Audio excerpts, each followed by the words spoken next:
Pardon, je voulais dire quelques mots. Vous êtes professeur de philosophie à l'Université de Brasilia et vous enseignez la philosophie théorique et vous vous intéressez tout particulièrement à l'épistémologie des sciences humaines et aux technologies du langage et de la traduction. Et vous êtes responsable du projet Traductio dont il va être question, je pense bien, dans votre présentation qui s'intitule « La traduction collaborative au risque du distanciel ». Voilà, la parole est à vous. Peut-être faites-vous un PowerPoint, peut-être pas.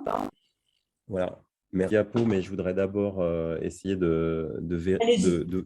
D'abord, je vais vous dire que ma connexion Internet n'est pas forcément très bonne. Ensuite, je vais essayer de partager mon écran. Vous allez me dire si ça fonctionne. C'est bon? Ça sent, oui. OK. Bon. Alors, voilà, je vais m'organiser ensuite pour pouvoir lire. Attendez. Mon texte à côté.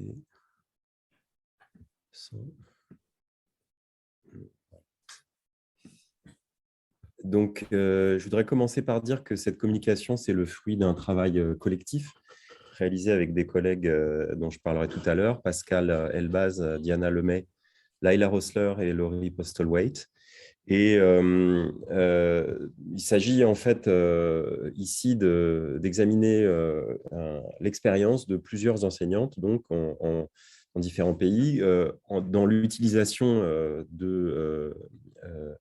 d'un environnement numérique de traduction collaborative et multilingue, qui est Traductio, donc je vais en parler rapidement. Et il s'agissait en fait de comprendre les difficultés, mais aussi les ressources liées au passage au tout distanciel au moment de la pandémie que nous avons connue. Et grosso modo, on a été surpris de constater un certain nombre de gains ou de bénéfices, disons. D'abord, sensibiliser les apprenants à l'importance de l'interprétation individuelle, développer le souci de cohérence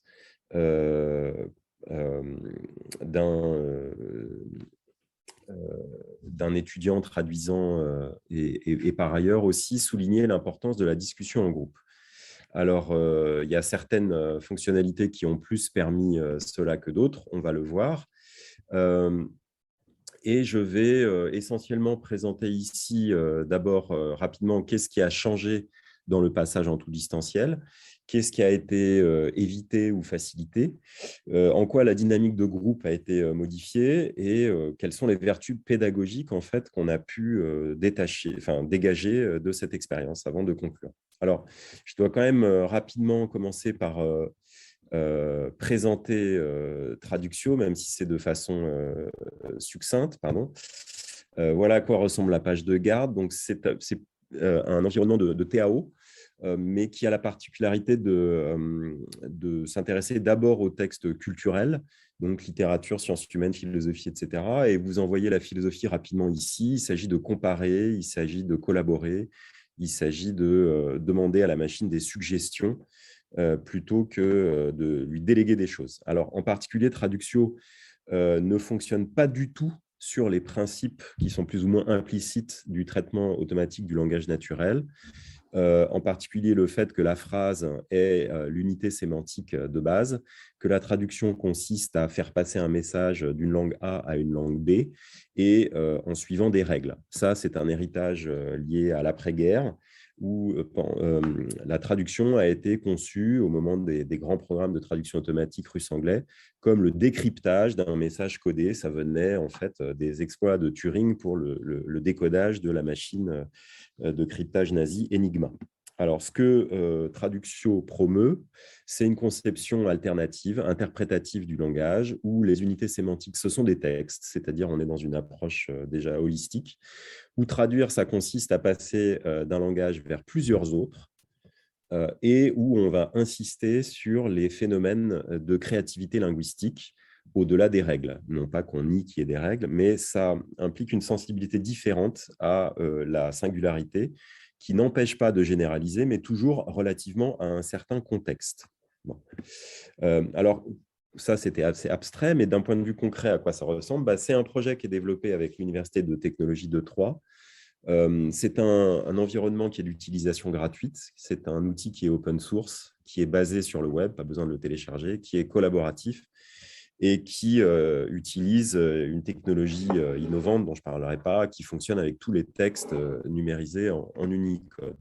À quoi ça ressemble? Grosso modo, à une interface en accordéon, parce que, vous le voyez, on peut aller d'un texte dans une langue vers plusieurs autres langues. Et donc, on ouvre autant de colonnes qu'on veut et ça donne un système de soufflet qu'on peut ouvrir et fermer à volonté, exactement comme un accordéon. Alors, je vous donnerai des références à la fin de l'exposé et je tiens même à votre disposition une vidéo de tutoriel, mais je ne peux pas m'attarder sur l'outil lui-même aujourd'hui.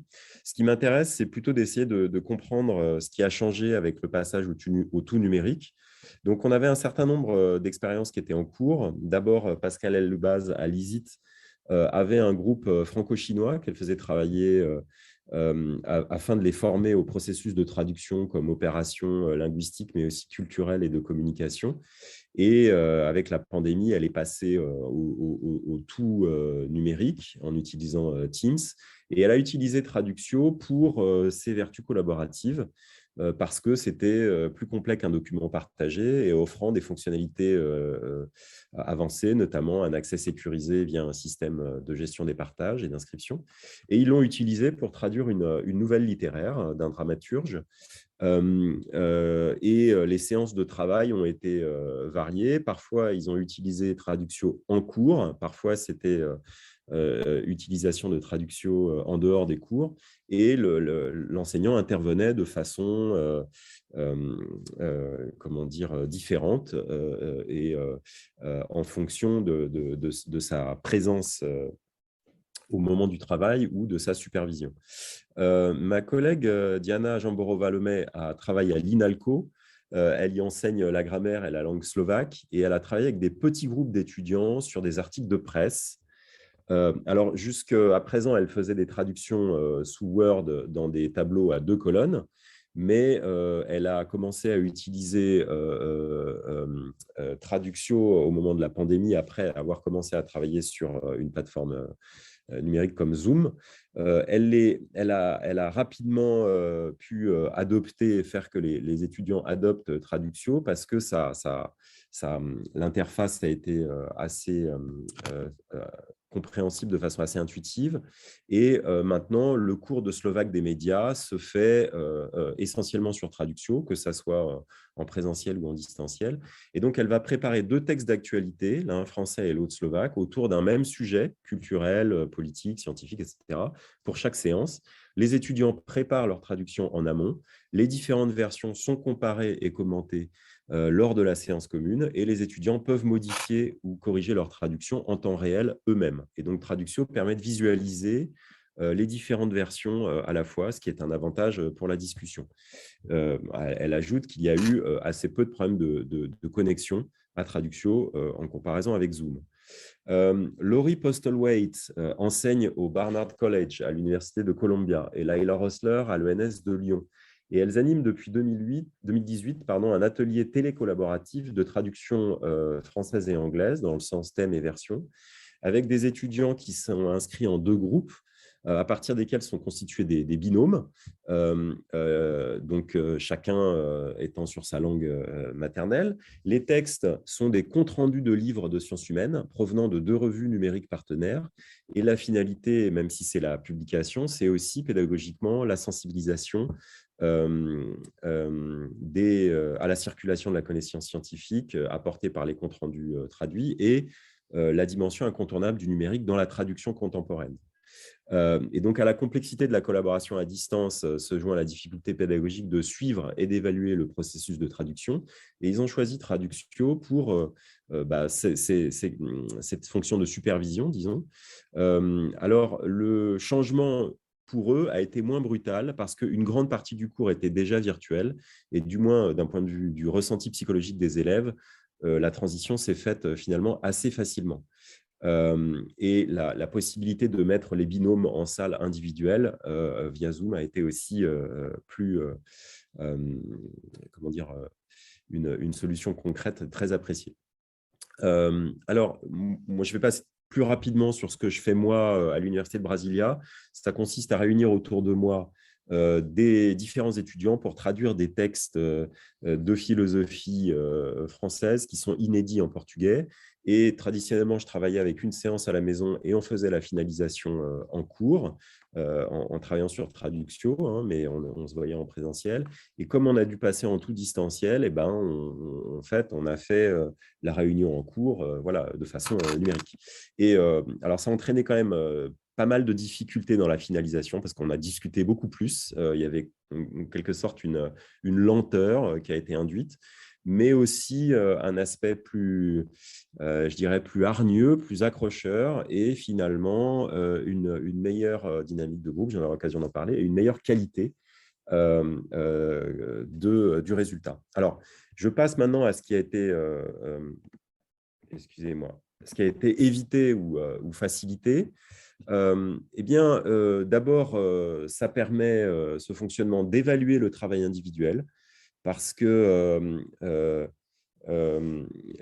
l'accès au texte source est ouvert à tous les étudiants dès le dépôt sur l'environnement, mais les colonnes individuelles réservées à chaque étudiant peuvent rester cachées aux autres étudiants jusqu'à la séance commune. Et comme ça, pendant la séance, pendant son travail, chaque étudiant garde accès au texte source et à sa colonne, mais il ne voit pas ce que font les autres. Et au moment de la mise en commun, l'enseignant peut élargir les partages avec une gestion des privilèges pour que toutes les colonnes soient visibles par tous. Et ça permet une sorte de travail en atelier, une sorte de mise en commun qui est assez motivante, assez stimulante pour pour les traducteurs. Et d'après le retour des étudiants de Slovaque à l'INALCO, cette pratique d'évaluation est également moins stressante et plus encourageante pour eux. Deuxième aspect, c'est la segmentation à la carte. Alors voilà un exemple de gestion des privilèges, hein, ça permet de savoir qui a accès à quoi sur l'environnement. La segmentation à la carte, c'est quoi? En fait, c'est lorsque vous déposez un texte sur la plateforme, vous faites la segmentation à la main. Ça peut paraître fastidieux, mais c'est parce qu'on veut donner la possibilité d'avoir des retours dans la concordance qui sont fonction de ces découpages. Hein. Vous ne découpez pas un texte de la même façon selon que vous avez un texte philosophique avec des paragraphes ou bien un sonnet avec des quatrains ou des tercets. Eh bien, la segmentation à la carte invite à réfléchir à l'unité de la traduction qui s'organise autour d'une idée ou d'une scène. Et ça permet aussi de jauger le volume de travail qui sera alloué à chaque personne ou à chaque groupe. Alors, le texte cible est segmenté à l'identique, puisque la création d'un segment source fait apparaître un segment cible de la même taille, mais il est possible à tout moment de regrouper plusieurs segments. Alors, je vais vous montrer peut-être ici rapidement. En fait, on peut fusionner des blocs ou au contraire les séparer pour changer la segmentation. Et en amont du travail collaboratif, l'enseignant choisit la taille du segment que chaque étudiant pourra traduire en cours, de sorte que chacun va travailler sur la même colonne, mais avec un nom qui sera marqué ici. Par exemple, ceci doit être traduit par Maria, l'autre par Juan, etc. Et en cours, chaque étudiant se positionne sur son segment, effectue la traduction et l'enseignant voit alors l'ensemble des segments se remplir et peut intervenir en marge de ce travail pour commenter la traduction qui est en train de se faire. Donc voilà, il y a un côté un peu formulaire qui se remplit à toute vitesse parce que tout le monde travaille en même temps, chacun sur une partie du texte. Je passe à la modification de la dynamique de groupe. C'est là qu'on a eu la plus grosse surprise. En fait, globalement, le résultat a été positif et la qualité a été meilleure. D'abord, la question du groupe s'est nécessairement posée à cause des effectifs. Il a fallu passer à des sous-groupes. Alors, Pascal Elbaz a testé plusieurs combinaisons, 2, 3, 4, 6 personnes. La taille idéale pour elle, c'était 4 personnes, parce que ça permettait le dialogue entre des étudiants sinophones et francophones sans passer trop de temps dans les débats. Chaque groupe travaille chez soi, chaque sous-groupe travaille chez soi à son rythme, à distance, et poste son travail sur la plateforme. Et les autres équipes y ont alors accès. Et afin de ne pas nuire à la dynamique d'ensemble, le retour se fait toujours avec la totalité du groupe, ou du moins, si un retour est donné individuellement, à chacun des sous-groupes dans une réunion dans des classes virtuelles parallèles, par exemple. Il y a un temps de synthèse générale qui comprend la synthèse de chaque groupe partagée avec l'ensemble. Et donc, le but, c'est d'essayer de faire prendre conscience du texte comme un tout et de se sentir responsable de chacun à l'égard et de chacune, que chacun et chacune se sentent responsables à l'égard de la qualité du tout. Alors, dans cette perspective, il y a des règles qui sont apparues de façon un petit peu immanente. Première règle, l'interdiction d'intervenir directement dans le segment d'une autre équipe. Pour tout commentaire ou suggestion de modification lors de l'opération de relecture, il a été décidé d'ouvrir une troisième colonne. Donc, pour voilà, les annotations, en quelque sorte, ça, c'est quelque chose qui n'était pas prévu par l'environnement numérique et j'en reparlerai à la fin de l'exposé. On va développer une fonctionnalité pour travailler ça. Si plusieurs personnes travaillent sur un même segment, il y a une fraction du contenu qui s'efface. Donc, il faut éviter cette superposition. Deuxième règle, l'équipe qui traduit un segment doit relire le segment qui précède et le segment qui suit afin d'harmoniser son texte avec le travail des autres équipes. Alors, ça n'a pas toujours été suivi, ces deux règles. Et il y a eu parfois des mauvaises expériences. Enfin, ils ont appris en faisant des petites erreurs. Qu'est-ce qu'il en est ensuite de la motivation? Eh bien, le groupe de Brasilia a opté pour un lieu de rendez-vous très souple, c'est Google Meet. Et malgré la présence qui était assez irrégulière à cause de la pandémie, la motivation est restée suffisamment forte pour traduire l'intégralité du livre qui était le projet initial. C'était un livre de Mende de Biran. Les réunions ont permis de distribuer des rôles correctement, mais les processus de finalisation étaient plus laborieux, obligeant à réduire la vitesse de progression sur les textes. Les difficultés de communication ont eu comme conséquence un travail plus fin, plus poussé, qui a abouti à une utilisation plus fréquente des fonctions collaboratives du glossaire et de la concordance, y compris de façon individuelle, spontanée et immanente au texte traduit, pour savoir comment telle expression avait déjà été traduite quelques pages avant, déterminer si le terme il est technique, si le vocabulaire est marqué ou s'il est flottant, et s'il faut fixer donc la traduction dans le glossaire pour éviter de se reposer la question.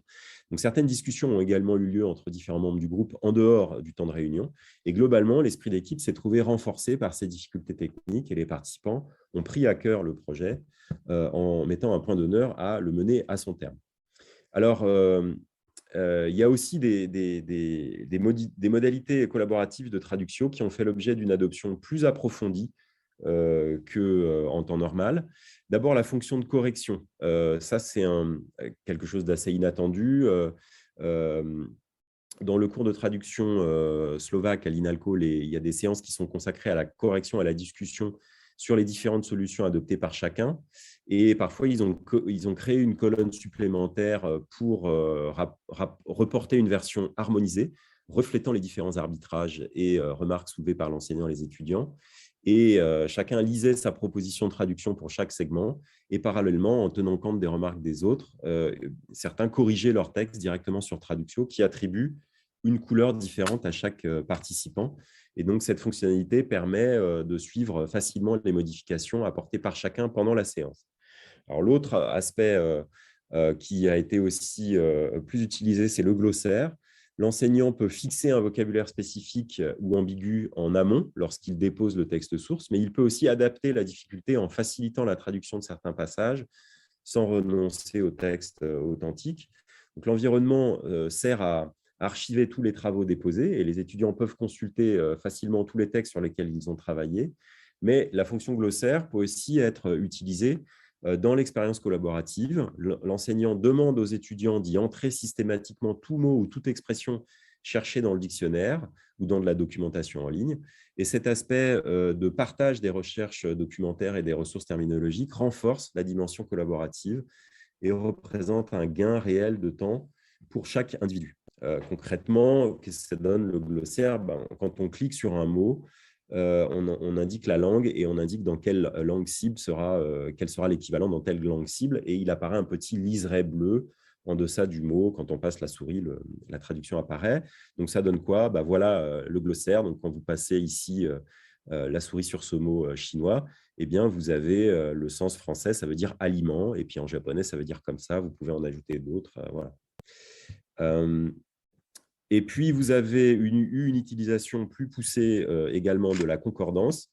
La concordance consiste à demander à la machine des suggestions dans ce qu'on préfère appeler une base textuelle plutôt qu'une base de données, des suggestions selon la segmentation qui a été faite et des suggestions qui sont multilingues parce que, comme vous le savez, un traducteur connaît en général plus de 2 langues et peut s'inspirer de plusieurs langues. Je passe maintenant aux vertus pédagogiques avant de conclure rapidement. Grosso modo, la première vertu pédagogique, c'est la prise de conscience des aspects holistiques du texte, c'est-à-dire que le sens d'un texte, c'est plus que la somme de ses parties, et un souci corrélatif de l'harmonisation. Alors, dans le cas du groupe de traduction du chinois, la règle de relecture obligatoire des segments précédemment traduits n'a pas toujours été suivie parce que ça demandait une disponibilité supplémentaire, surtout avec le décalage horaire.